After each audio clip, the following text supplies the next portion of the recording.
안녕하십니까. 공동소유, 소유권 중에 공동소유.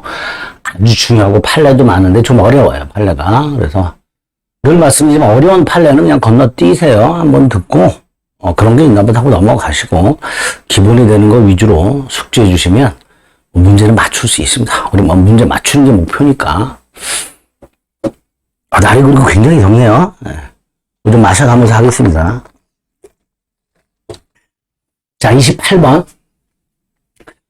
공유자간이 배타적으로 점유 사용하는 공유토지의 특정된 한 부분이 그 지분 비율에 해당하는 면적의 범위 내다. 예를 들어서 공유자 갑이 2분의 1 지분을 갖고 있고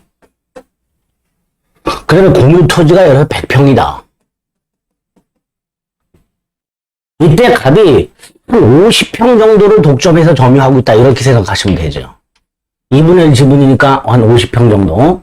그런데 공유에서요, 공유자의 공유 지분은 공유물 전부에 흐르게 비춰요.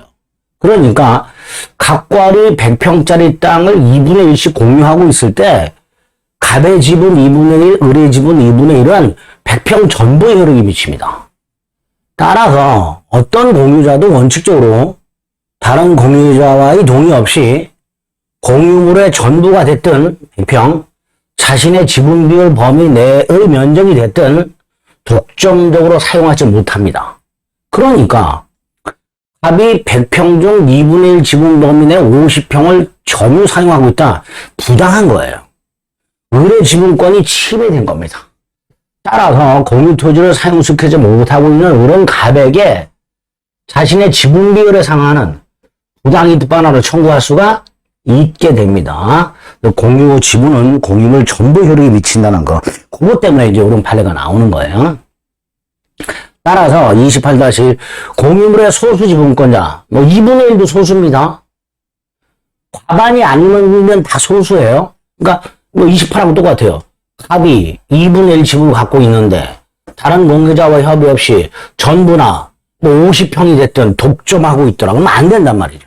이때 다른 소수 지분권자 을은 갑에게 독점해서 사용하지 말아라. 왜 너 혼자 독점 사용하냐? 요거 금지 청구할 수 있죠.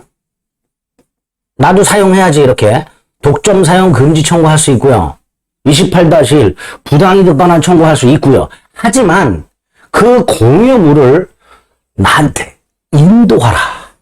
이거를 청구할 수는 없습니다. 판례죠, 최근에. 만약에 이걸 허용하게 되면, 자, 갑에게 을이 인도하라고 청구할 수 있다 그러면, 갑은 인도해야 되잖아요. 그럼 을이 또 독점하게 되잖아요. 그러니까, 인도를 청구할 수는 없다. 이렇게 됩니다. 29-1 1동 건물의 대지에 관해서 구분 소유자 이외의 다른 공유자의 땅에 대해서, 그 땅에 보면 이제 땅이 있고, 대지가 있고, 아파트가 있을 거 아닙니까? 그 아파트에 구분 소유자들이 있을 거 아니에요.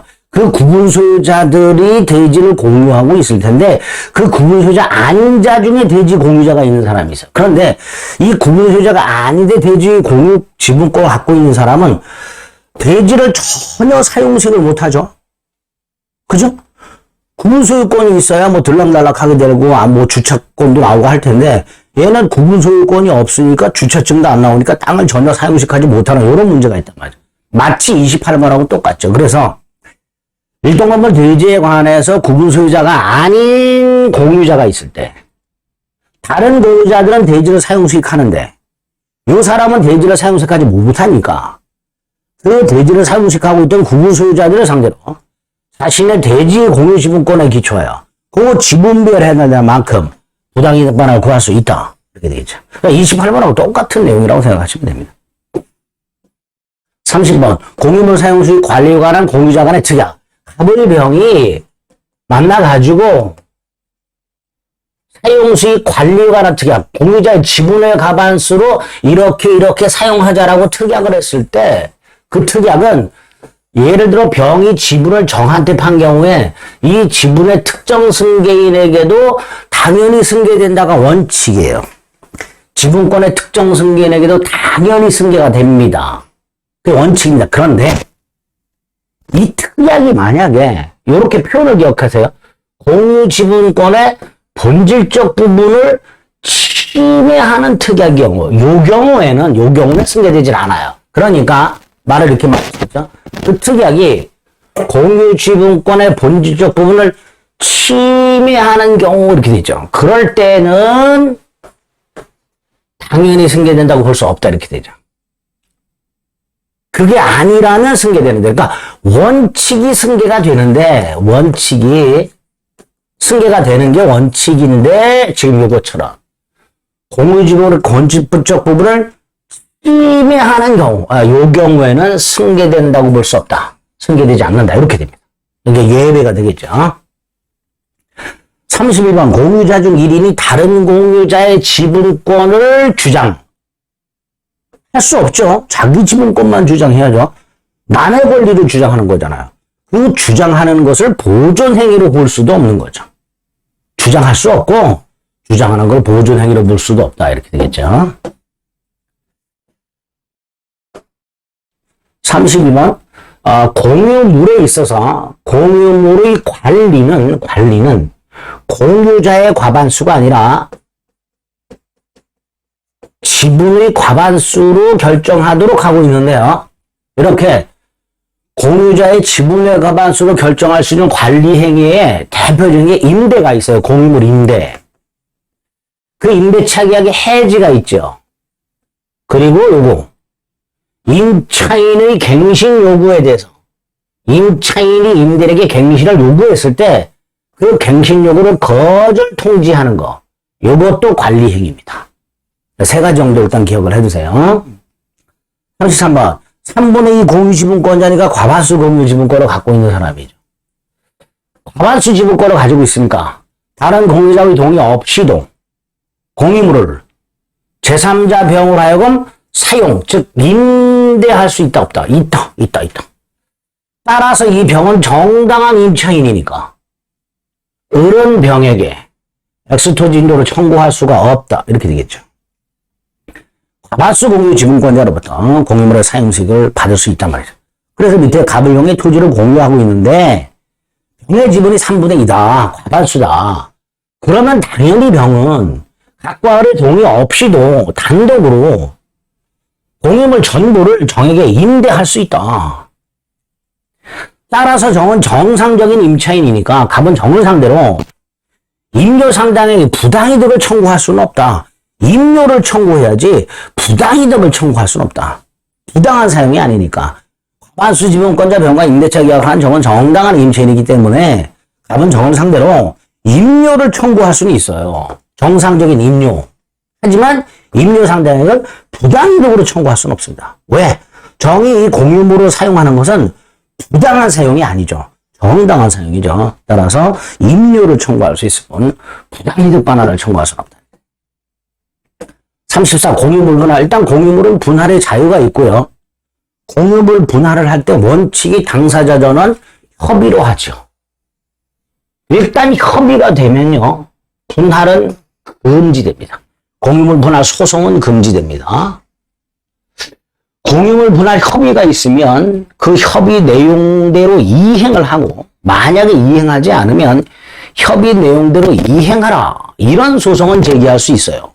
하지만 협의가 됐는데 협의 내용을 이행하지 않는다 해서 분할 소송을 제기할 수는 없다라는 거. 옳은 지문이죠.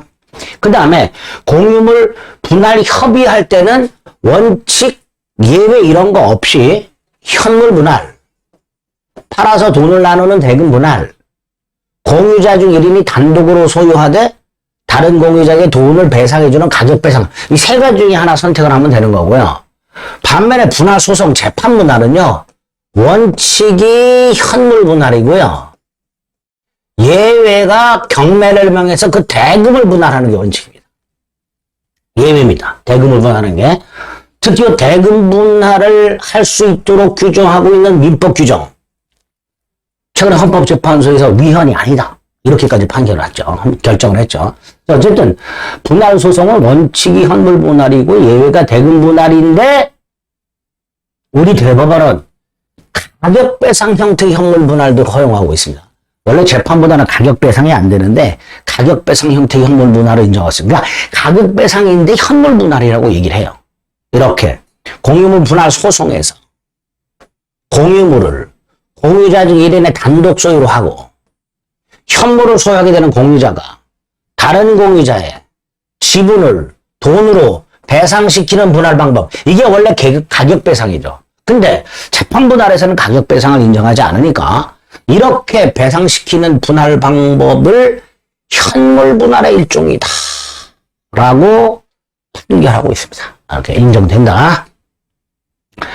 35번 각과 을이 부동산의 특정 부분을 각증여받아 공동명의로 등기를 바쳤다. 이런 거죠. 병이 소유하고 있던 땅을 병이 오른쪽은 갑에게 왼쪽은 갑에게 오른쪽은 을에게 각 증여했어요. 그러면 원칙적으로는 분할 절차를 거쳐서 단독 등기를 해야 되는데 이렇게 따로따로 특정 부분을 증여를 했지만 등기는 공유 등기를 일단. 그러니까 등기부상으로는 공유로 보여요. 등기부상으로는 각각 을이 지분이 등기가 되어 있습니다. 그런데 현장을 갔더니 간대 경계표를 치고 특정 부분을 단독으로 사용하고 있더라. 이런 걸 구분소유적 공유.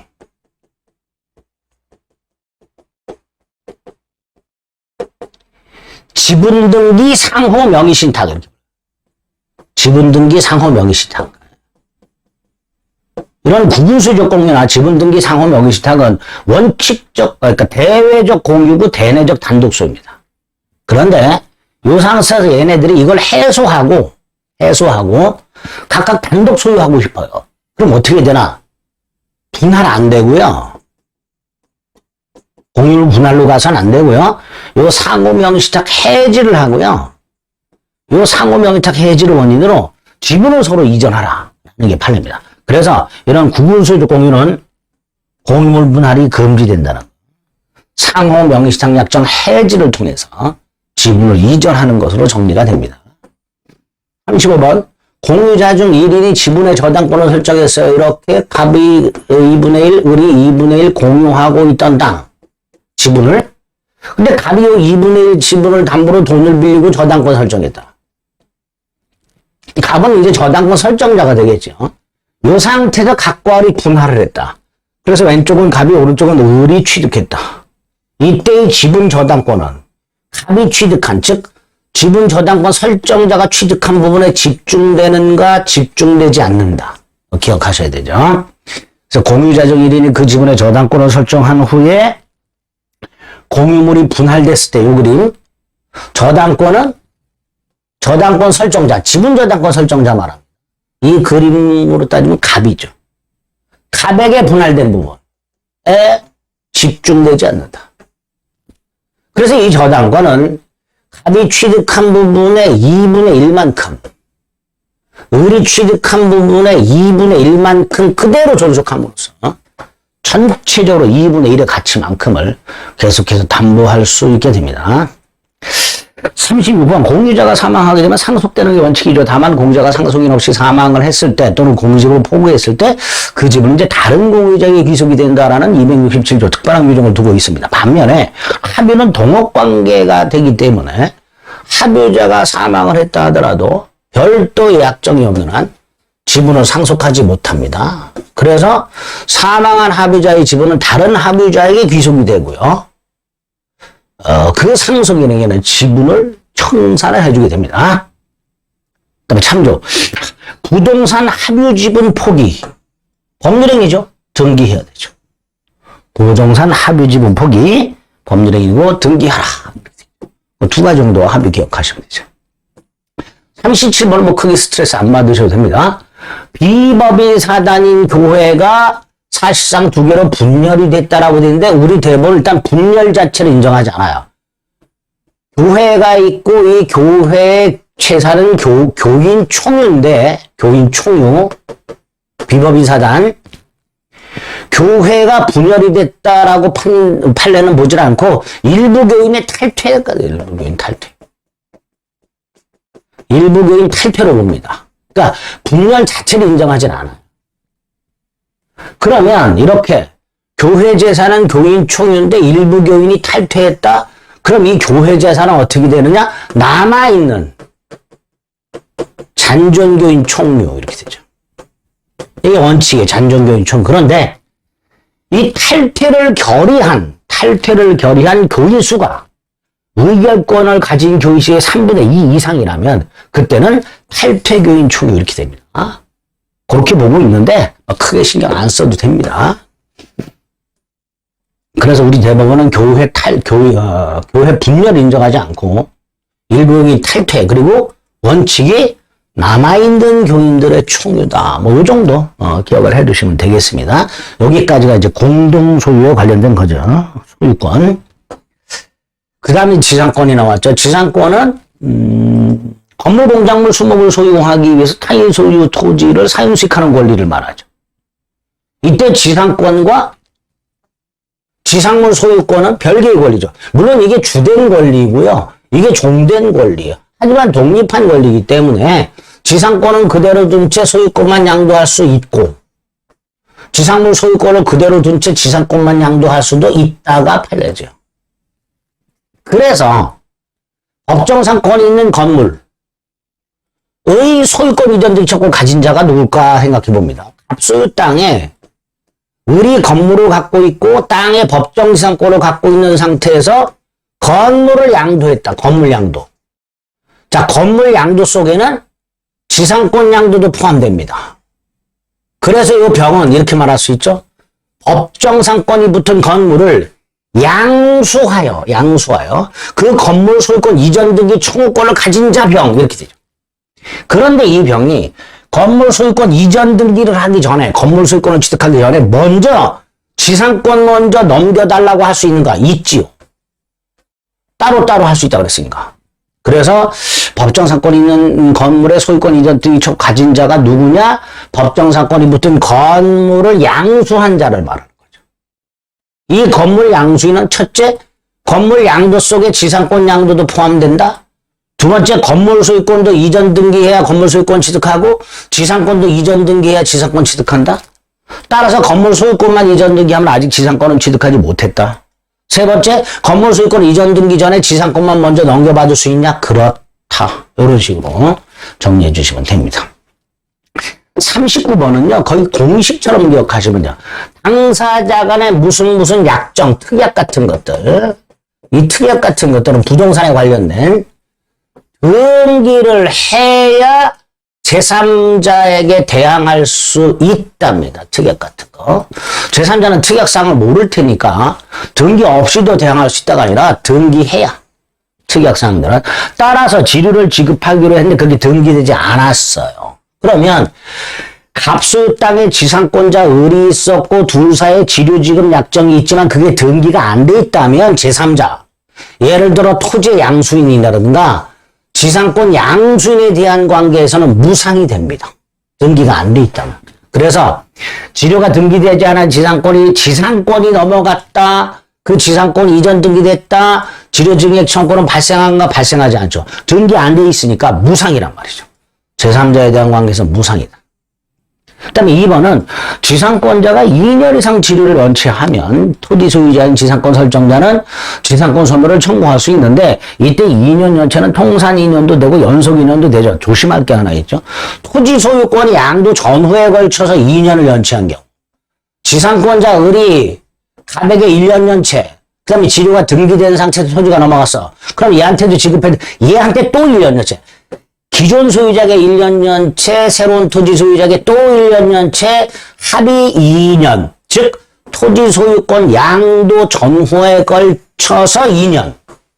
이라 하더라도, 토지 양수인 병에 대한 연체 기간이 아직 2년이 되지 않았다면, 토지 양수인은 지상권 소멸을 청구할 수 없다죠. 그러니까, 토지 양수인에 대한 연체 기간이 2년이 되어야만, 양수인은 지상권 소멸을 청구할 수 있다라고 해야 됩니다. 있는 것은 아니다. 그러면 틀린 질문이죠. 그 다음에 3번.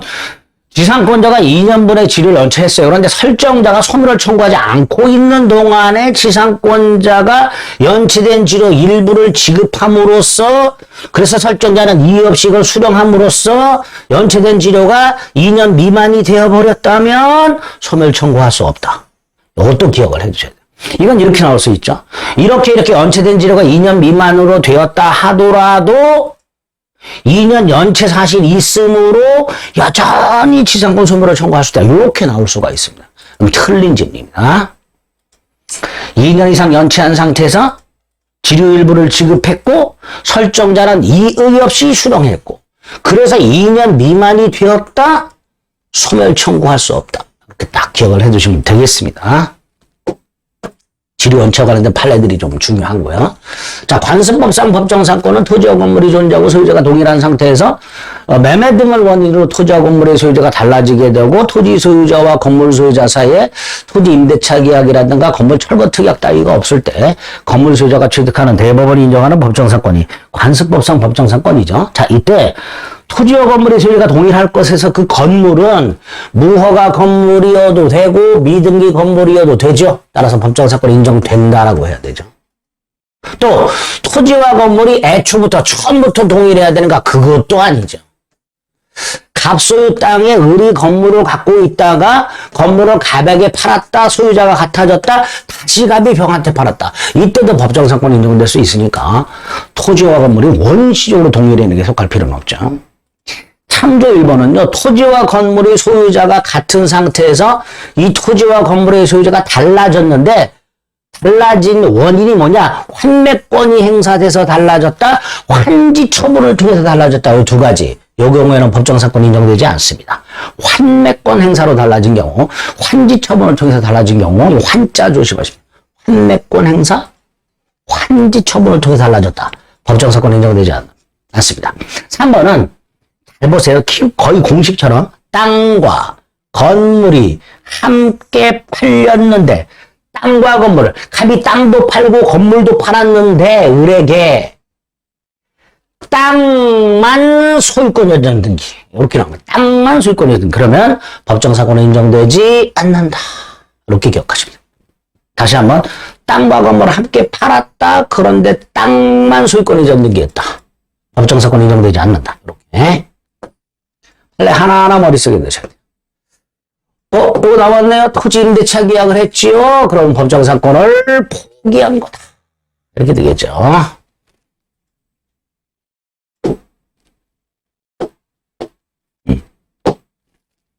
토지 임대차 계약이라든가 건물 또 하나. 건물 철거 특약. 이런 말이 나오면 법정사건을 포기한 걸로 보면 됩니다. 사실상 뭐 땅을 산 사람이 갑소유 땅을 산 을이 이전 등기를 하지 않은 상태. 그럼 땅은 여전히 갑소유. 그죠? 갑에 승낙받아 건물 신축. 그럼 갑소유 땅, 을소유 건물 이렇게 되죠. 땅과 건물의 소유자가 다른 상태죠. 그 상태에서 계약이 해제.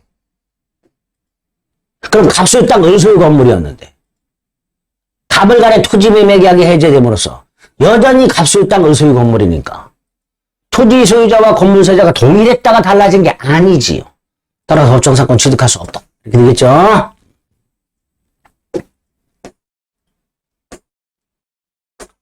(44번) 토지 공유자 중 공유지분 과반수.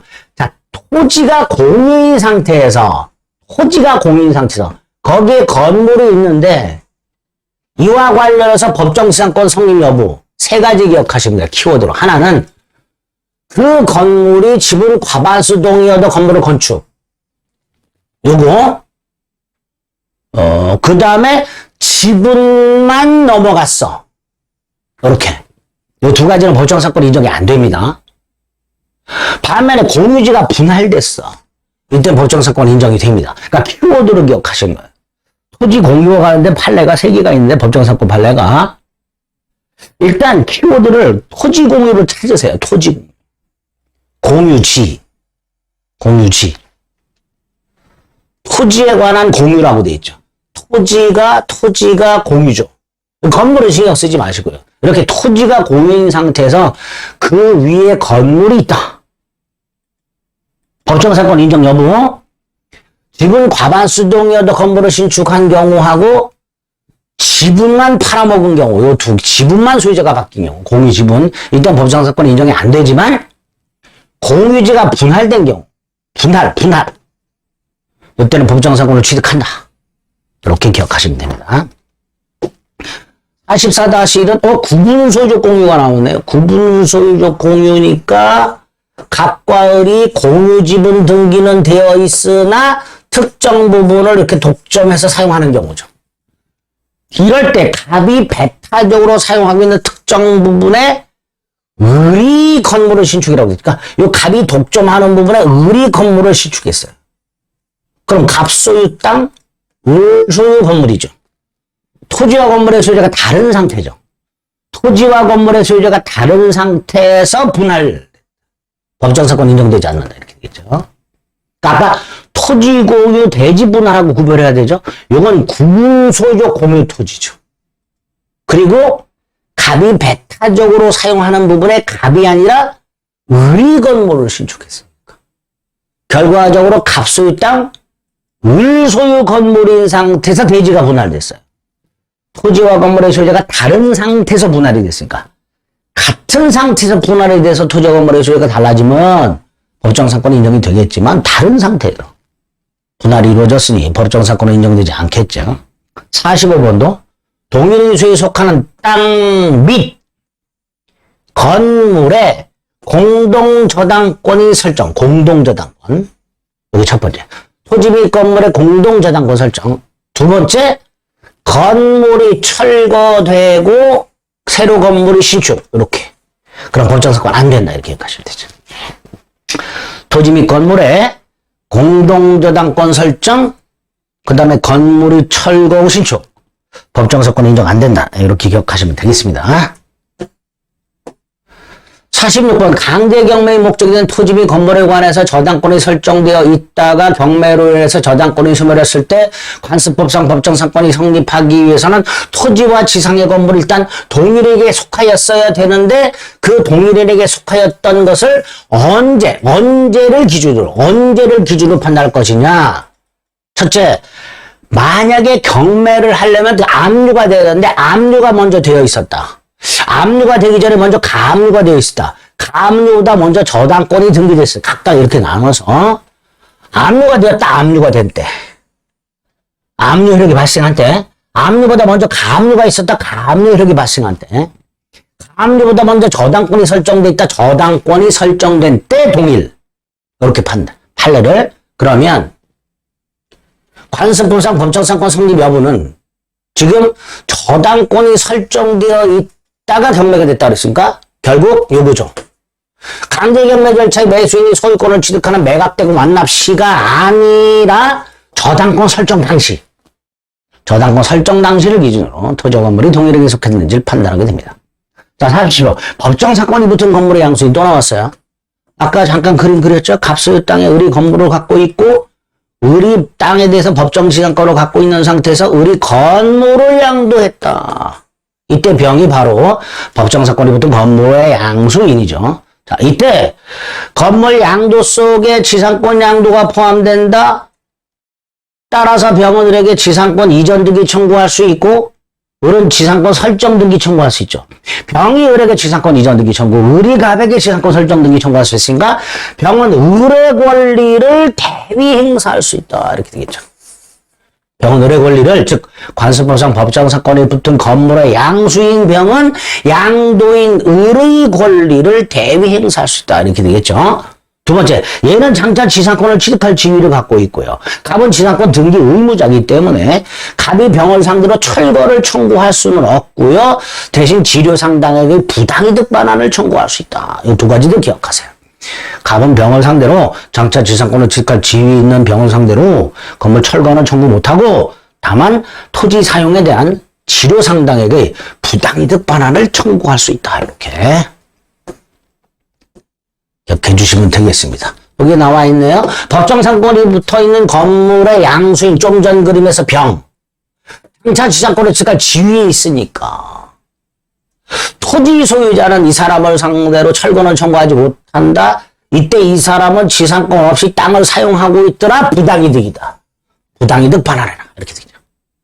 반면에 법정상권을 갖춘 건물 소유자 을 아까 건물을 양수하면서 지상권 양도받기로 한 자 병에 대하여 토지 소유자 갑은 철거를 구할 수 없다.